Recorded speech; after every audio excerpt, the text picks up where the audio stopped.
एक बार की बात है, एक हलचल भरे शहर के बाहरी इलाके में एक छोटे से गांव में माया नाम की एक युवा लड़की रहती थी। माया एक सुंदर और दयालु लड़की थी जिसे गांव में हर कोई प्यार करता था। उसे रोहित नाम के एक युवक से बहुत लगाव था जो गांव के मुखिया का बेटा था। रोहित लंबा, सुंदर और बोलने में माहिर था, जिसकी वजह से वह गांव के लोगों के बीच बहुत लोकप्रिय था। वह एक आकर्षक वूडी के रूप में जाना जाता था और किसी भी स्थिति से अपनी बात कहकर बाहर निकल सकता था। रोहित की नजर माया पर थी। वह अक्सर अपनी बातों और हरकतों से उसे प्रभावित करने की कोशिश करता था। दूसरी ओर माया आसानी से प्रभावित नहीं होती थी। वह एक साधारण लड़की थी जो ईमानदारी, निष्ठा और ईमानदारी को सबसे ऊपर रखती थी। उसने भी यही सुना था, अगर लेन तुमसे प्यार नहीं करता है तो वह बुद्ध पर गांठ करके तुम्हारे बारे में बात करता है, और वह हमेशा रोहित की हरकतों को ध्यान में रखती थी। रोहित माया के पास आया और उसे अपने साथ टहलने के लिए कहा। माया पहले तो झिझकी, लेकिन फिर उसने उसके साथ जाने का फैसला किया क्योंकि वह उसे एक मौका देना चाहती थी। जैसे जैसे वे आगे बढ़े, रोहित ने गांव की दूसरी लड़कियों के बारे में बात करना शुरू किया और बताया कि वे कितनी खूबसूरत हैं। माया उसकी बातों से हैरान रह गई और उसे दुख हुआ कि वह उसके सामने दूसरी लड़कियों के बारे में बात कर रहा था। रोहित ने माया के हाव भाव में आए बदलाव को देखा और जल्दी से विषय बदल दिया। वह बात करने लगा कि वह गांव के मुखिया का बेटा है और कैसे उसे महानता के लिए किस्मत में लिखा है। माया ने विनम्रता से सुना, लेकिन उसे लगा कि वह सच्चा नहीं बोल रहा था। जैसे जैसे वे आगे बढ़े, रोहित ने अपनी संपत्ति और अपने संबंधों के बारे में शेखी बघारना शुरू कर दिया। माया उसके व्यवहार से हैरान थी और उसे यकीन नहीं हो रहा था कि वह अपने बारे में इस तरह से बात कर रहा था। उसे गौतम बुद्ध की कहावत याद आ गई और उसे एहसास हुआ कि रोहित उससे प्यार नहीं करता, बल्कि सिर्फ दिखावा करना चाहता है। माया ने रोहित से भिड़ने का फैसला किया और उससे पूछा कि वह उसके सामने दूसरी लड़कियों और अपने बारे में क्यों बात कर रहा है। रोहित माया की सीधी सादी बातों से हैरान रह गया और उसने यह कहकर उसे टालने की कोशिश की कि वह सिर्फ मजाक कर रहा था। माया को यकीन नहीं हुआ और उसने उससे कहा कि वह किसी ऐसे व्यक्ति के साथ समय नहीं बिताना चाहती जो उसकी कदर नहीं करता। रोहित माया की ईमानदारी से दंग रह गया और उसे यकीन नहीं हो रहा था कि वह उसके आकर्षण में नहीं फंसी। उसे एहसास हुआ कि वह उसे प्रभावित करने पर बहुत ज्यादा ध्यान केंद्रित कर रहा था और जेल में और उसके साथ अपनी बातचीत में ईमानदारी बरतना भूल गया था। उसने माया से माफी मांगी और बेहतर बनने का वादा किया। माया ने रोहित को माफ कर दिया, लेकिन उससे कहा कि उसे सोचने के लिए कुछ समय चाहिए। वह उससे दूर चली गई और जो कुछ हुआ उसके बारे में गहराई से सोचने लगी। उसे गौड़ी बुद्ध की यह कहावत याद आ गई और उसे एहसास हुआ कि यह सच है। अगर कोई आदमी तुमसे प्यार नहीं करता तो वह दूसरी चीजों के बारे में बात करता है। दिन हफ्तों में बदल जाते हैं और हफ्ते महीनों में बदल जाते हैं। रोहित ने अपना व्यवहार बदल लिया था और अब माया के साथ उसकी बातचीत में वह ईमानदार और सच्चा था।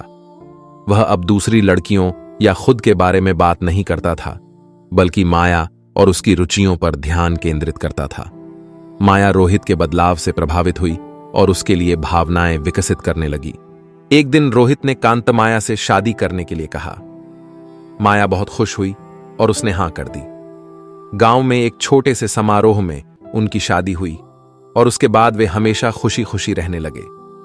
माया ने गौतम बुद्ध की कहावत से एक मूल्यवान सबक सीखा था और अंत में उसे सच्चा प्यार भी मिला था। अगर मेमना तुमसे प्यार नहीं करता तो वह दूसरी बातें करता है। माया के लिए यह एक मंत्र बन गया था और उसने इसे अपने बच्चों और नाती नातिनों को भी सिखाया। यह गांव की महिलाओं के लिए एक मार्गदर्शक सिद्धांत बन गया और वे अक्सर पुरुषों के साथ अपने रिश्तों को संभालने के लिए इसका इस्तेमाल करती थीं। माया और रोहित एक साथ कई साल गुजारते रहे। उन्होंने ईमानदारी, निष्ठा और ईमानदारी के आधार पर एक साथ जीवन बनाया था। माया ने गौतम बुद्ध से सीखी गई एक सीख को कभी नहीं भुलाया। उन्होंने कहा कि यह हमेशा उनके दिल के करीब रही है। एक दिन जब माया अपने बरामदे में बैठी अपने जीवन पर विचार कर रही थी तो उसने एक छोटी लड़की को अपनी ओर आते देखा। लड़की खोई हुई और भ्रमित लग रही थी और माया को एहसास हो गया कि वह परेशान थी। माया ने लड़की से पूछा कि क्या हुआ है और लड़की ने उसे बताया कि उसका अपने प्रेमी से अभी अभी ब्रेकअप हुआ है। माया ने धैर्यपूर्वक सुनते हुए लड़की से पूछा कि क्या उसने यह कहावत सुनी है, अगर लीन तुमसे प्यार नहीं करता तो वह दूसरी चीजों के बारे में बात करता है। लड़की ने अपना सिर हिलाया और माया ने उसे कहावत का मतलब समझाया। लड़की कहावत की बुद्धिमत्ता से चकित थी और उसने माया को उसकी सलाह के लिए धन्यवाद दिया। वह सशक्त और प्रबुद्ध महसूस करते हुए चली गई। माया को एहसास हुआ कि यह कहावत उसकी विरासत का हिस्सा बन गई है और उसने अगली पीढ़ी को एक मूल्यवान सबक दिया है। वह सबक सीखने और दूसरों के साथ साझा करने में सक्षम होने के लिए आभारी महसूस करती है, जबकि माया वहां बैठी थी, विचारों में खोई हुई। उसने महसूस किया कि यह कहावत केवल पुरुषों के साथ संबंधों के बारे में नहीं थी, यह खुद को महत्व देने और अपने मूल्य को पहचानने के बारे में थी। यह खुद के प्रति सच्चे होने और अपने मूल्यों से समझौता न करने के बारे में थी। माया ने खुद पर मुस्कुराया, यह जानकर कि उसने इन सिद्धांतों के आधार पर अपना जीवन जिया है। उसे रोहित के साथ सच्चा प्यार मिला था क्योंकि उसने उसके चारों को महत्व दिया था। वह कौन थी और हमेशा ईमानदार रही थी, और जान ने उसके साथ अपनी बातचीत में गैल द्वारा उसी तरह से कहा। किसी बुद्ध ने उसे जीवन भर मार्गदर्शन नहीं दिया था और वह अपने गांव की महिलाओं के लिए ज्ञान का स्रोत बन गई थी।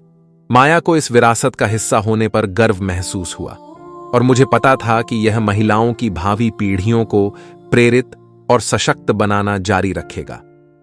अंत में माया को एहसास हुआ कि सच्चा प्यार भव्य इशारों या खोखले वादों के बारे में नहीं है, यह खुद को महत्व देने और अपनी कीमत पहचानने के बारे में था।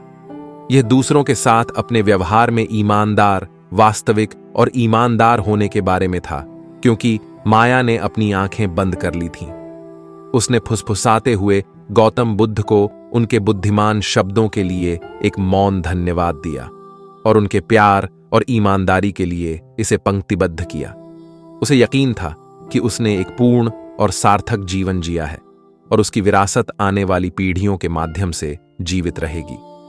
जैसे जैसे साल बीतते गए, माया अपने समुदाय की एक सम्मानित सदस्य बन गई, जो अपनी बुद्धिमत्ता और गौतम बुद्ध द्वारा सिखाए गए मूल्यों के प्रति अपनी अटूट प्रतिबद्धता के लिए जानी जाती थी।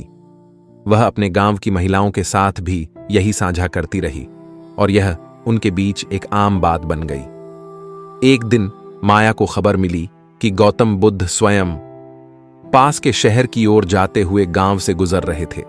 माया एक ऐसे व्यक्ति से मिलने की संभावना से बहुत खुश थी जिसने उसे इतनी गहराई से प्रेरित किया था।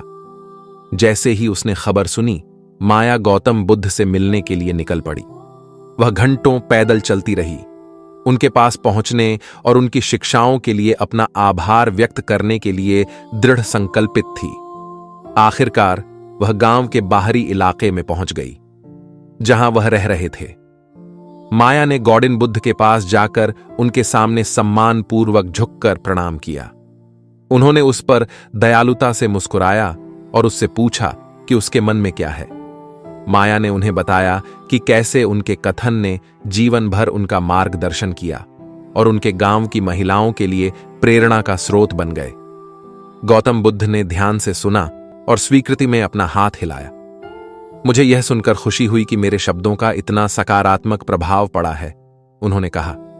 लेकिन याद रखना माया, यह कहावत सिर्फ पुरुषों के साथ संबंधों के बारे में नहीं है, यह खुद को महत्व देने और अपनी कीमत पहचानने के बारे में है। माया ने सिर हिलाया, ठीक से समझ गया कि उसका क्या मतलब था।